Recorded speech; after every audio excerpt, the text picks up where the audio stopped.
fellow Falcoholics. What is up? Welcome to the Dirty Birds of Brews podcast. I'm your host, Kevin Knight at Falcoholic Kevin, here to bring you our Falcons vs. Panthers Week 15 game preview show. We've got interesting matchup here where this game is, previously it was, important. Now it's critical if you're in the boat of fans that want the Falcons to win the NFC South and make the playoffs, which is absolutely legitimate, and we should probably expect them to do so. But, considering what they've done thus far, definitely far from a certainty, and they're no longer favored to make the playoffs. That would be the Bucs that are the favorite now in the NFC South. So what a long, strange season it has been. But before we can really get into any serious playoff conversations, the Falcons have to win this Panthers game, because if they don't, they are pretty much dead in the water. They will lose their grip on their tiebreakers with their very nice divisional record and things like that. And like, you lose to a 1-12 Panthers team, no one's going to be expecting you to do anything else for the rest of the season. And I personally would find that to be pretty inexcusable for this coaching staff, which apparently is safe, quote unquote, barring a late season collapse. If a loss to the Panthers doesn't qualify as a late season collapse at this point, no offense to Panthers fans, obviously, but you can't have that. They got to win this game to even be taken seriously. So that'll be the topic of today's episode, how these two teams have changed, how these two teams match up going into week 15. We just got 4 games left, guys. So we're going to see how these two teams change and stack up going into this one. Before we get to it, though, I want to bring you a quick word from our sponsor. First of all, betonline.ag. Folks, all the major sports are in action this week with the college football playoffs ready to kick off. BetOnline remains your number one destination for all your sports wagering info, including news for pro football, the NBA, upcoming fights, and NHL games this season. So head to that website today, betonline.ag, to get into the action and see all the updated odds for the week. Remember to use our promo code BELIEVE, that's BLEAV, to receive your 50% welcome bonus on your first deposit. Again, guys, it's all the major sports. It's all the smaller sports. They've got, I believe, even esports stuff on there. There's a lot to get to, a lot you can bet on at BetOnline. And if you're considering it, again, remember to use our promo code BELIEVE, BLEAV, to receive your 50% welcome bonus on that first deposit, guys. BetOnline, where the game starts. And going to bring you a real quick word from our other sponsor today, Prize Picks. Let's get a look at this week's Prize Picks. An interesting one, because PrizePicks is also launching a new feature this week that I'm excited to talk about. That's pretty fun, I think. So first of all, we'll talk about the players we're picking. I'm no longer trusting any of the Falcons passing game outside of Bijan Robinson receiving yards, which has been kind of our go-to. And this week, it's still under 20. And I understand why, right? The Panthers actually pretty good against the pass. And it's going to be a sloppy, rainy day. But what does that mean? Probably a lot of short passes, a lot of dump offs. And that's kind of Bijan's specialty in this offense. 19.5 receiving yards. I think he can do better than that. So we're going more than on that one. And then for my non-Falcons player, I'm not betting anything on the Panthers. I'm not going to pick any Panthers players. I know better than that. So we're going to go with one of my fantasy heroes this season, Courtland Sutton, going up against Detroit. The number there, 55.5 receiving yards. I think he can do better than that. I think that's going to be a high-scoring game where the Broncos are going to have to chuck that ball down the field. And we know Courtland Sutton, he's not just their number one receiver, he's also their deep threat. So that could be a one big play and some dump-offs for Courtland Sutton. And I think for him, he's bested that number, I think, every week, each of the past 4 or 5 weeks. So if I'm going with one person in the Broncos passing game, it's Courtland Sutton. Not a huge volume receiver, but I think that's part of the reason this number is in such a good place, is because he's not like a premium guy like a Justin Jefferson or a Jamar Chase, where number is going to be in the 80s, and it's like, well, he's got to have a good game or you're not getting it. This is a pretty reachable number for Courtland Sutton, and we know the Lions give up a lot of passing yards. That's kind of been their Achilles heel this year, so we're going with that.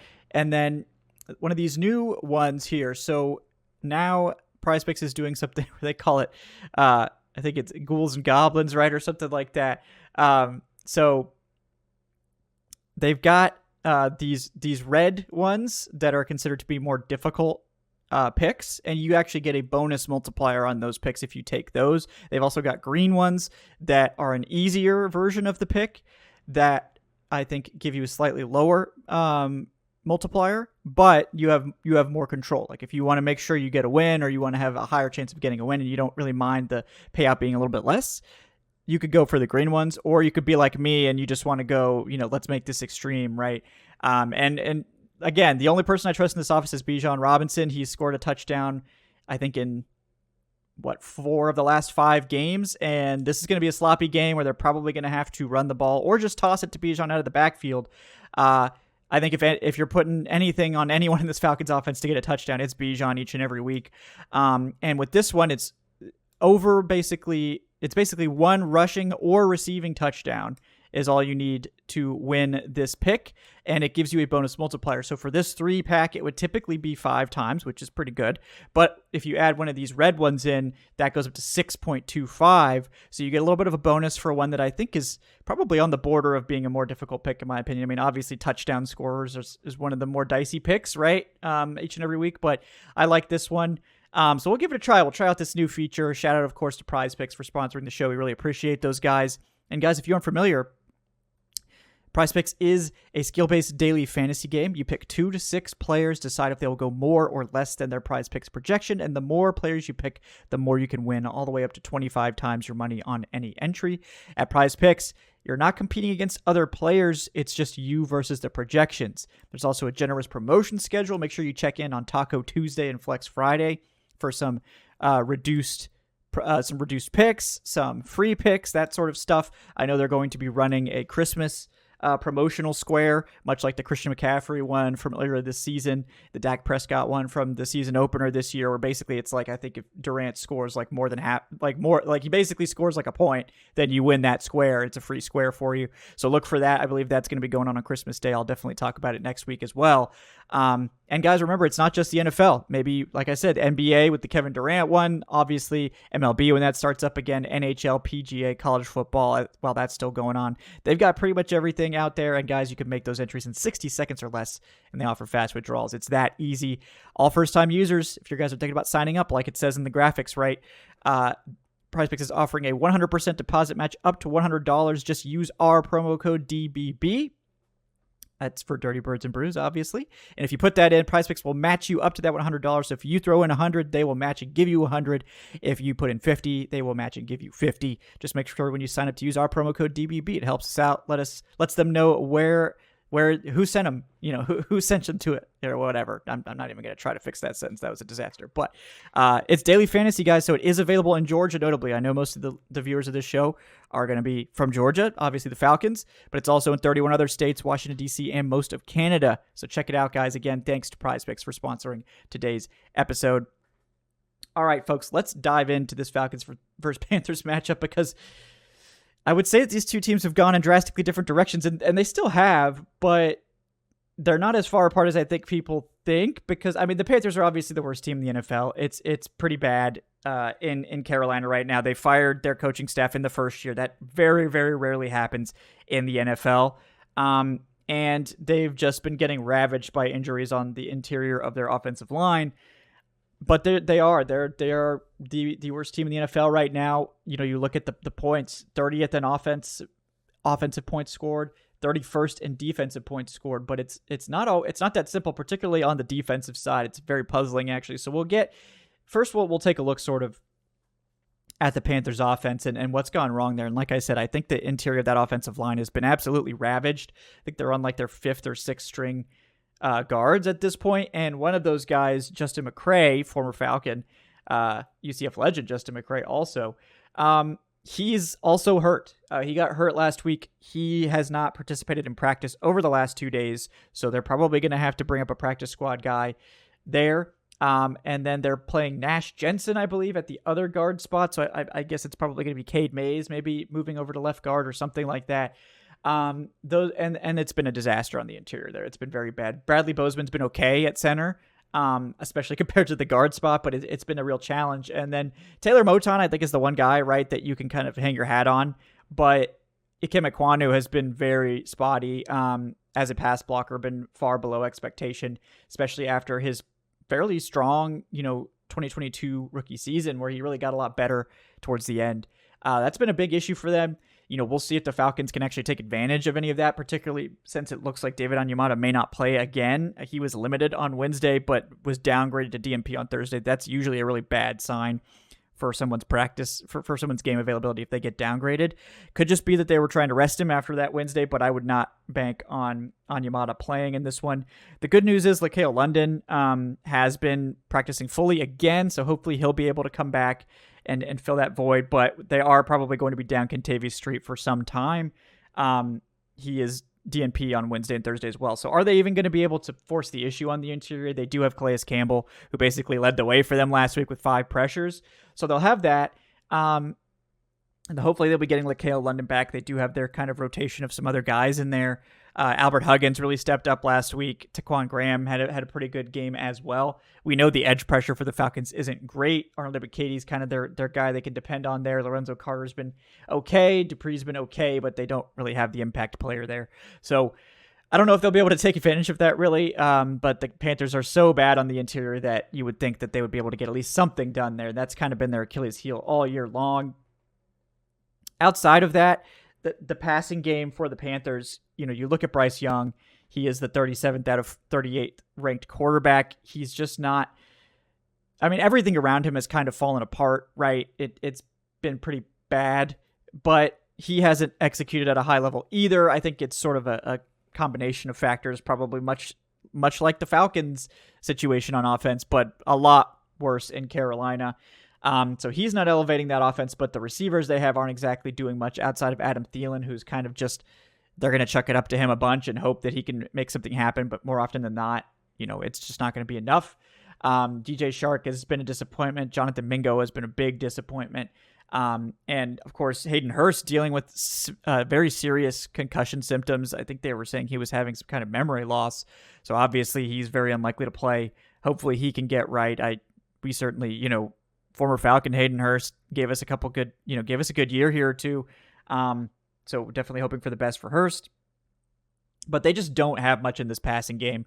And in fact, the Panthers have really made it a point to try to just grind out things with the run game. And to their credit, that's been going decently well. I think Chuba Hubbard has definitely emerged as their starting running back, which is hilarious because I was like, wow, I can't believe they gave Miles Sanders all that money when Deonta Foreman was better, and looks like Chuba Hubbard was better too. So big mistake, obviously, with that signing.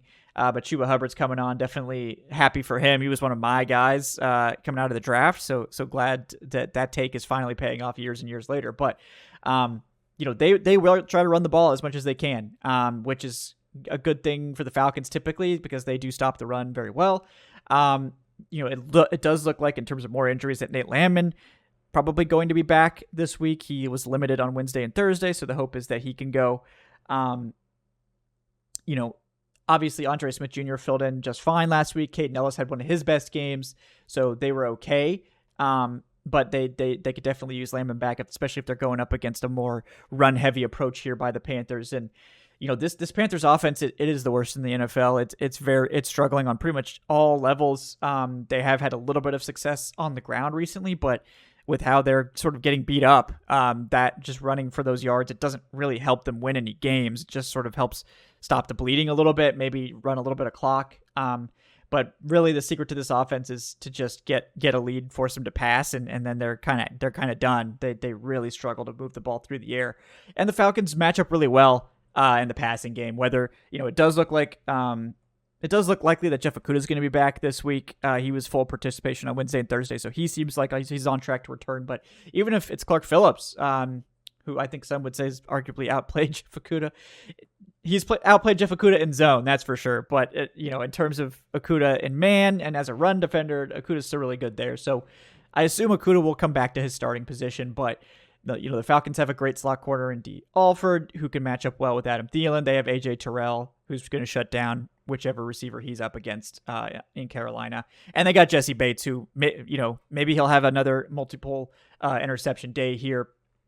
Again, the place to target the Falcons secondary is try to get guys matched up in man coverage against Richie Grant. He can't do it. And I think the Falcons should probably realize that and not ask him to do it or get someone else in there that can at least do it. I think Micah Abernathy, to his credit, he can play man coverage.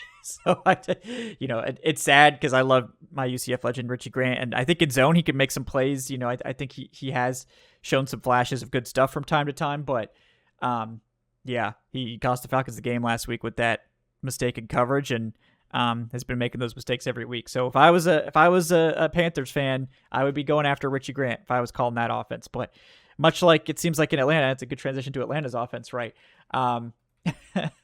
There's some questions about the play calling and going after certain players, right? So in terms of the Falcons offense here, it's not great. We know that. Pretty average on a good day.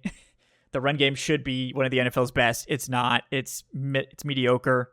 They don't really commit to it like they should. And the offensive line has been banged up last week. It does look like it's going to continue to be without Caleb McGarry this week. Storm Norton's been serviceable as his backup and has kept things rolling. This is a tougher test this week, certainly. Brian Burns, was out on Wednesday. He did return to practice in a limited capacity on Thursday, so we'll see if he plays, but he's probably going to whoop whoever he goes against, so maybe it doesn't matter too much, right? But, also for the Panthers, Marquise Haynes, who the Falcons didn't have to play last time, he is looking like he's going to play this week. He's been limited, so the Falcons may have to go up against a full-strength Panthers pass rush, which they didn't actually have to do back in week 1. Obviously, Derek Brown is amazing. He's probably the only defensive tackle that really gives Lindstrom fits consistently. So that's going to be a matchup to watch, obviously. And the Panthers defense as a whole, it's a very puzzling unit because I think you look at the personnel and it's pretty solid. I think Frankie Louvu has been good for them at linebacker. It looks like JC Horn's going to be back. They've got Dante Jackson, who we know is kind of an average starter. And I think they've gotten something out of Troy Hill in that nickel spot in terms of the coverage. And the pass rush is good. I think that defensive line is their strong suit. I think, Xavier Woods has been a plus for them. Obviously, Von Bell probably a little bit disappointing given what they paid him. But, it just hasn't really come together in a way that stops people from scoring in a strange way. I mean, the Panthers defense is 31st in scoring, but they're 4th in yards, which is one of the weirdest splits I've ever seen. And it's not because the offense is turning the ball over at a very high rate. The Panthers offense actually is 13th in turnovers, meaning they're actually above average. They've only turned the ball over 17 times. That's I think 3 or 4 less than the Falcons have. So it's not that. One thing that is a little weird is the Panthers don't create turnovers on defense. They're 32nd. Now the Falcons probably will help them out in that regard this week, but they typically don't. They just don't force a lot of turnovers. They're 32nd in turnovers forced on defense, which is bizarre. But this is not an awful defense. They are 3rd in the league in pass attempts, or they're 3rd in the league in passing yardage allowed. Some of that obviously has to do with the fact that I think they face it's maybe like some of the lowest passing attempts in the league, just because everyone seems to have a lead against them. Let me check on that. But, they're 9th in net yards per attempt, which means they're still a top 10 pass defense despite everything. But they just don't seem to keep people out of the end zone. It's pretty tough there. It's kind of bizarre to see, honestly. But yeah, the Panthers face the 2nd lowest number of passing attempts per week. So that's part of it in terms of the yardage allowed, but still 9th in net yards per attempt. They're still a top 10 pass defense, but against the run, they're a little bit below average, right? I think they allow 4.2 yards per carry. They have allowed the most rushing touchdowns in the NFL with 21, again, because teams run so much against them. They faced, I think, the 4th most or 5th most rushing attempts. So this is definitely a team that can be run against, and you would think the Falcons, especially in what's going to be a wet, sloppy game, they're going to try to pound the rock as much as they can, particularly if they've got those backup offensive linemen in there against this Panthers pass rush. And to be fair, the Panthers do have a pretty good secondary. J.C. Horn is going to go up against Drake London more likely than not. And it's just going to be hard to get too much done through the air. So, the Falcons, I expect a lot of running to take advantage of, while the Panthers, I think, have been pretty good in pass rush, a lot of these guys are not as good against the run. Derek Brown obviously is great at both. I think Marquise Haynes has been pretty good against the run. Obviously, you know what Derek Burns can do. He's solid there. But in terms of their corners outside of like J.C. Horn, who I think is a really good run defender, Dante Jackson, really bad run defender. Troy Hill, his weakness again has been the run. I think that a lot of the safeties I think have been solid there, but it hasn't been great. And then they're having to start Deion Jones at linebacker, which Falcons fans are well aware. Deion Jones, he's still a good coverage linebacker, but he's a big liability against the run. So they're probably going to try to take advantage of those matchups, get the ball on the ground as much as they can, and just run it down the Panthers' throats and try to get out of Carolina with an ugly win, which is kind of all this team is capable of doing. So if it all goes to plan, that's probably where the Falcons are looking to take this game and looking to grind out a win and just wait for the Panthers to make a mistake, which is probably what most teams do against Atlanta. So it'd be interesting to see if they can implement that. But, this game it's hard to get excited about because the Falcons had that opportunity to defeat the Bucs and use this game to sort of launch themselves into like an unassailable position in the NFC South. They didn't do it. They once again blew their opportunity. Now they're back to a losing record. I mean, maybe they claw their way back to 500 this week by beating the Panthers, but they're going to have to fight tooth and nail just to kind of tie for the division at the end is what it's looking like. We'll see. We're depending on the Bucs to lose at this point, which is never a good position to be in. We'll see what the Saints can do. At the end, we'll see how important that is at the end of the season, whether the Saints, it looked like the Saints at home are a completely different team. So they do play the Giants at home this week. I think they're playing the Giants on the road with that Tommy DeVito magic. Maybe they would have a chance to lose that, but don't really see that happening this week. They do have to go on the road next week to the Rams, and then they have to go on the road to face Tampa Bay. So the Saints, if they lose those two games, they're probably done, assuming the Falcons or the Bucs. If the Bucs win that game, the Bucs are probably winning the division, to be honest. But the Bucs don't have the easiest path either because now they have to go to Green Bay this week. That's not an easy game. They then go play Jacksonville at home, which again, Trevor Lawrence is playing, so that becomes a difficult game as well. So again, the Falcons could kind of see this just set up nicely for them, assuming they can take care of their own business. The Falcons win this week. They win one of the next two, and then they win. They basically have to win in New Orleans to have a shot. But I just don't trust this Falcons team at all. I don't see them beating Indianapolis or Chicago, and if they don't do that, then they're probably not having a chance to compete. So we'll have to see. We'll have to see how this shakes out. It's been a disappointing season without a doubt. Can they rally and finish strong? Can they get it done, get to a winning record at this point? If they go 3-1, they'll get 9-8. They'll win the division almost certainly at that point. Can they do it? That's the big question. And I think that's why it's so weird to see the report that Arthur Smith is safe, barring a collapse. And I would say this whole season has kind of been a collapse. 6-7 doesn't sound that terrible until you look into this to what it actually means, which is that they face the easiest schedule in the NFL. They are in the easiest division in the NFL, and they haven't been able to get a winning record. That's a big indictment. I would consider that a collapse. That we need to expect more from this team, especially this offense. And it starts this week. It should have started last week with the Bucs, but they got to at least get it done this week. And if they don't, I think they lose this game. Then I think what else do you need to see to call it a late season collapse, losing to the Panthers, right? No offense to any Panthers fans that are watching. I know you guys are going through it. I'm sure you probably agree with me to the extent that it's been miserable to watch your team. So,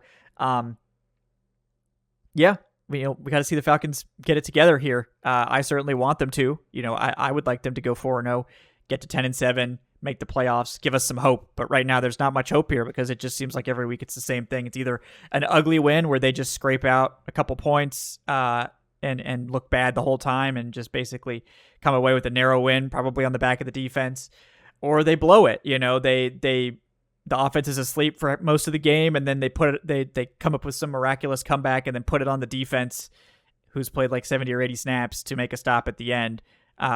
And then blame the defense or blame Younghoe Koo or whatever, when it's really the offense just shit in the bed for most of the game that, gifting the opponent 10 points, that's putting them in the situation to begin with. So, I'll believe that this team will play a clean game and actually take control of anything when I see it. And I haven't seen it at all this season. So, kind go Falcons. Let's get it done. Let's take care of business this week. Keep the hopes alive and keep us interested at least for a couple more weeks. But we're going very close. We're heading very, very quickly towards draft takes, folks. And the draft takes could be equally interesting because the Falcons do lose out. Like I said, there's a lot of opportunity for the Falcons to climb this draft order to get, inside the top 8. Maybe we'll get the 8th pick again, right? So we'll see. This game we'll change. We'll basically set the trajectory the rest of the way. If they lose this game, we could probably pack it up and talk about, where they're going to be picking. Are they going to be picking in the top 8, top 5, whatever? If they win this game, then, the chances of them making the playoffs are still pretty solid. So, we'll see what happens. But guys, thanks again for watching today. Thanks again for continuing to hang out in this another difficult season, right? Difficult to watch, difficult to process. There doesn't seem to be a lot of hope because, again, the Falcons have, based on reporting, ESPN's Jamie Fowler, the Falcons have more or less said Arthur Smith is safe. So we're not really expecting any major changes. Probably going to get a new quarterback, probably going to have some coaching staff shuffles, but will it result in anything meaningful next year? This team got more resources this year, made big improvements on the defensive side. The offense took a giant step back.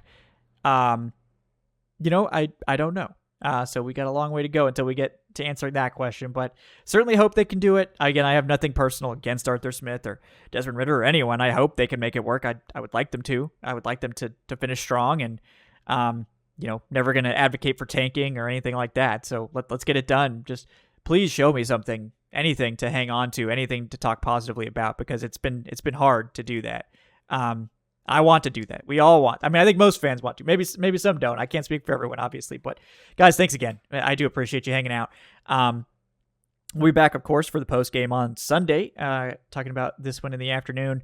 Then we will might have a slightly different schedule next week because I'm traveling on Wednesday, so I may move the Wednesday show to Thursday. We'll see. To make that a little bit easier on me, but I'll keep you guys updated, keep an eye out on that. But again, thanks for tuning in to the Dirty Birds and Brews podcast. I'm your host, Kevin Knight of Alcoholic Kevin. Please do like, subscribe for watching on YouTube. Leave that 5-star review on your podcast platform of choice. If you're interested in supporting the channel, you can join up with the channel memberships to get early access to videos like this one, as well as join up on Patreon if you're more of a podcast listener to get those same perks for the podcast.